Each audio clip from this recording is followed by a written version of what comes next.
What's going on, YouTube? JT is your born here, and welcome back to another edition of my DC comic book reviews. And in this video, I'm talking about Green Arrow, issue number 23. This one is written by Chris Condon and artwork by Montos, and this is part 6 of the Freshwater Killer storyline.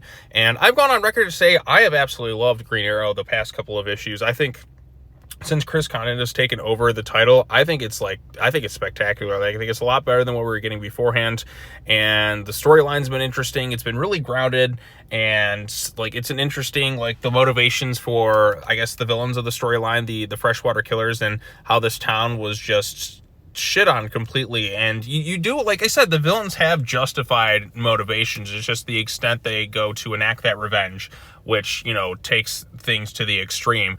But their motivations for wanting to go after the people who have royally screwed them over and just left them with nothing, basically, except diseases, and they're all their kids are growing up sick and dying and everything, all because some corrupt CEOs dumped their toxic waste and just kind of pitched a lie to all these people. So the CEOs themselves are real pieces of shit, and it's understandable why these people want revenge on it. So against all the people responsible for everything that's happened, and Ollie has to come in here because there is a point where the revenge goes a little bit too far.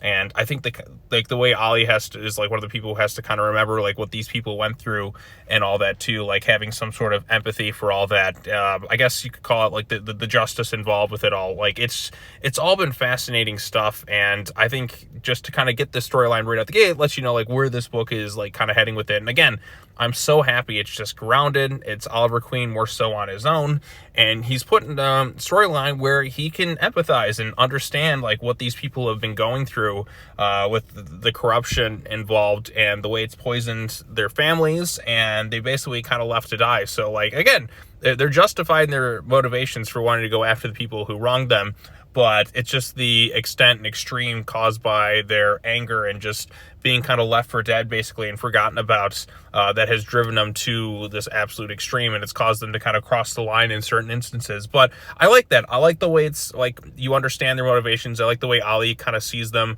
and he wants to help them, obviously, but he also has to kind of bring them in because they've crossed some lines that there's just no turning back from.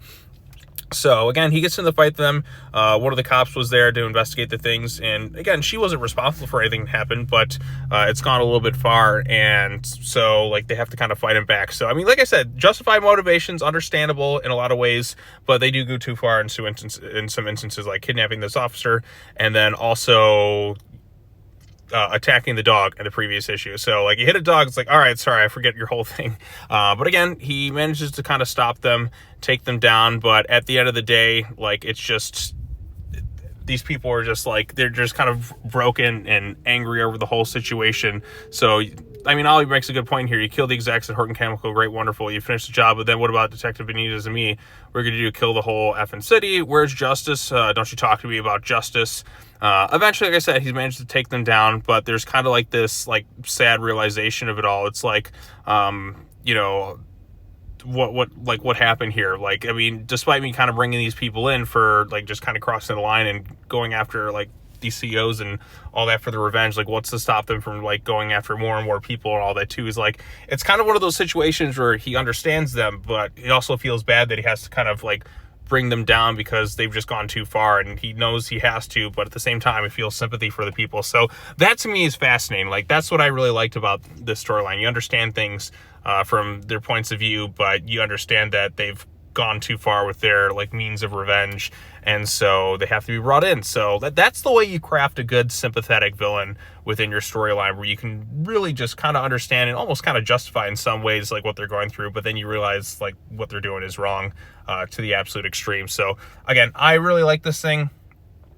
Green Arrow's pretty much kind of become one of my, if not my favorite book that I've read so far this week. So I got 2 more comic book reviews I want to get out. They'll probably just be out by tomorrow.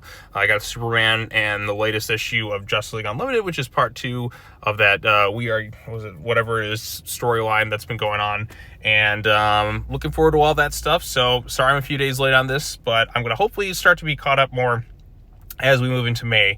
April wasn't exactly it was kind of a chaotic month here on the channel and personal lives and all this stuff, but the craziness is hopefully behind us, and I can get back to getting stuff done. I feel like I've kind of been slacking in May, but not May, April in terms of stuff, but I'm ready to kind of get back out there and just kind of push into through the next week and all that too. So look forward to all that stuff. All right, well, that's all I have to say. As always, take care now. Bye-bye then, and I will see you all in the next video.